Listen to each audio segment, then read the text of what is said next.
I can't be canceled. You're not anti-Semitic. The world is anti-Semitic, meaning the media.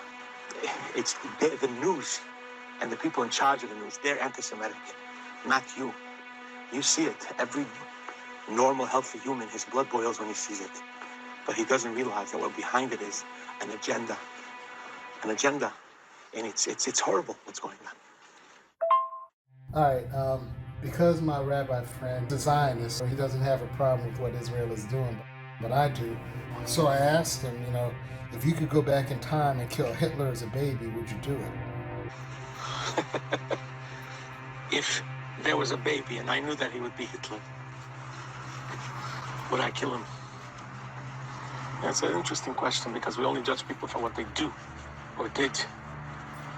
But if a God would tell me, kill him, and show me what of course I would kill him. But in a human court, you can't punish someone for the future. If that's the case, then Israel is guilty of war crimes because they have no ancestral ties to the land. You see, according to a Johns Hopkins peer-reviewed study done back in 2013, the Ashkenazi Jews do not have Hebrew DNA. The so-called self-styled Jews in Eastern Europe in modern history cannot legitimately point to a single ancient ancestor who ever set even a foot on the soil of Palestine in the era of Bible history. Research also revealed that the so-called or self-styled Jews in Eastern Europe were never Semites, are not Semites now, nor can they ever be regarded as Semites at any future time by any stretch of the imagination. Which makes what Israel is doing, ethnic cleansing with genocide, which are all punishable war crimes in the International Court of Law. If Palestinians really wanted peace and freedom, they would have accepted statehood the 5 times Israel offered it to them. Why should they? Because it's very generous of Israel to offer that to them. So if a burglar came into your home and then said it was his, and then was like, you know what, never mind, do you want half of it? Would you say that he was being very generous? That's not nearly the same thing. Israel was giving them like 80% of the land. That was like mostly desert, and Israel kept most of the fertile land for themselves. Whatever, it's their land anyways. They can do what they want. It's not.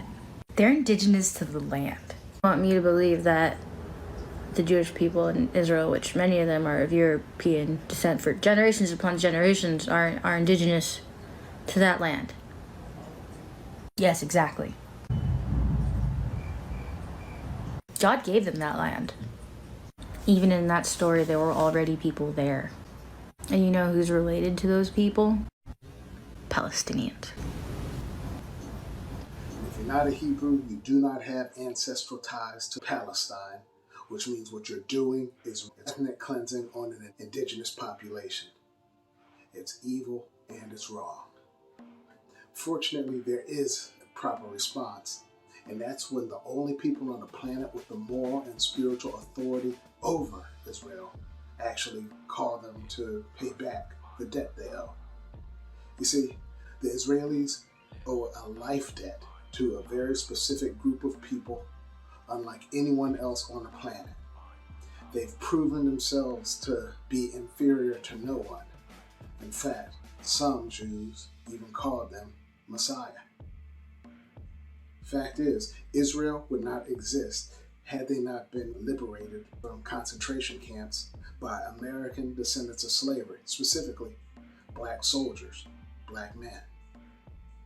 If it were not for the Tuskegee Airmen and Patton 761st Tank Battalion, Hitler would have won the war and Israel would not exist. Therefore, it's these black veterans, black soldiers, black men who are reaching out to Israel now to collect on the life debt owed. We demand that you cease fire and end the occupation and that you do not advance on Rafah because you do not have ancestral ties to that land. You see, the Ashkenazi Jews, they're the best business people on the planet. And they also have everyone tricked into thinking that they are true Jews. Fact is, they come from the cousin Europe, and they have no Hebrew DNA, which means they're not true Jews, they are Jew Ish. Make sense? Kind of like their language, Yid-ish, which is an offshoot of the true Hebrew language. So if those businessmen who control Hollywood and the music industry would actually use it to teach black men, the ones who saved them from genocide, to hate themselves and condition the world to hate black men like me, who does that? That's like stabbing the people who saved you in the back, my Jewish brothers and sisters, leaders. So if you could stab us in the back after liberating you from the concentration camps and make the world hate us and make us hate ourselves, I can understand why you think it's okay to conduct genocide in a land that does not belong to you, that you do not have rights to. But we, the people who rescued you from genocide, demand that you ceasefire immediately, end the occupation, and allow aid to get through all available routes. Because you, Netanyahu, would not exist were it not for my people